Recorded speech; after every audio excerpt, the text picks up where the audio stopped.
আসসালামু আলাইকুম। শিক্ষা প্রতিষ্ঠানের ছুটি নিয়ে সরকারের নতুন পরিকল্পনা বিস্তারিত জানতে সম্পূর্ণ ভিডিওটি মনোযোগ সহকারে দেখুন। সরকারি বেসরকারি সব প্রাথমিক ও মাধ্যমিক স্তরের শিক্ষা প্রতিষ্ঠানের ছুটি কমানোর পরিকল্পনা করছে সরকার। অতিরিক্ত ছুটির কারণে শিক্ষার্থীদের পড়াশোনায় ঘাটতি হচ্ছে এমন ধারণা থেকেই এই উদ্যোগ নেওয়া হচ্ছে বলে জানা গেছে। বার্ষিক ছুটি কমতে পারে 16 থেকে 20 দিন। বর্তমানে প্রাথমিক ও মাধ্যমিক স্তরের শিক্ষা প্রতিষ্ঠানে বছরে গড়ে 76 দিন ছুটি দেওয়া হয়। সরকার এই ছুটি কমিয়ে 56 থেকে 60 দিনে নামিয়ে আনার প্রস্তাব দিয়েছে। তবে আপাতত শনিবারের সাপ্তাহিক ছুটি বহাল থাকবে। শিক্ষা মন্ত্রণালয় ও প্রাথমিক গণশিক্ষা মন্ত্রণালয় সূত্রে এসব তথ্য জানা গেছে। যৌথ সভায় আলোচনায় ছুটি কমানোর বিষয় সম্প্রতি দুই মন্ত্রণালয়ের মধ্যে অনুষ্ঠিত এক যৌথ সভায় শিক্ষা প্রতিষ্ঠান ছুটি কমানোর বিষয়টি গুরুত্ব সহকারে আলোচনা হয়।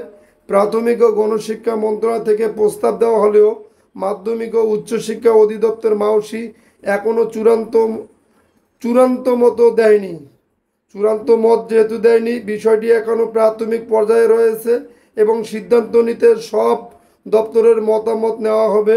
2026 সাল থেকে কার্যকর হতে পারে পরিবর্তন।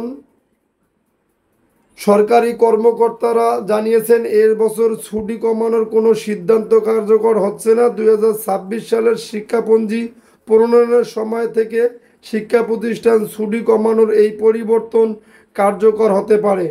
2025 শিক্ষাবর্ষে স্কুলে 76 দিন এবং কলেজে 71 দিনের ছুটি রয়েছে।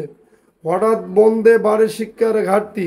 বর্তমানে 76 দিনের বার্ষিক ছুটি ছাড়া 52-53 দিন বার্ষিক সাপ্তাহিক ছুটি থাকে। এর বাইরেও নানা কারণে শিক্ষা কার্যক্রম বন্ধ হয়ে যায়, ফলে শিক্ষার্থীরা পাঠদানে ঘাটতির মুখে পড়ে। এতে করে তারা পরবর্তী শ্রেণীতে অপ্রস্তুত অবস্থায় উঠে যায়। কর্মঘণ্টা বাড়ানোর ভাবনা।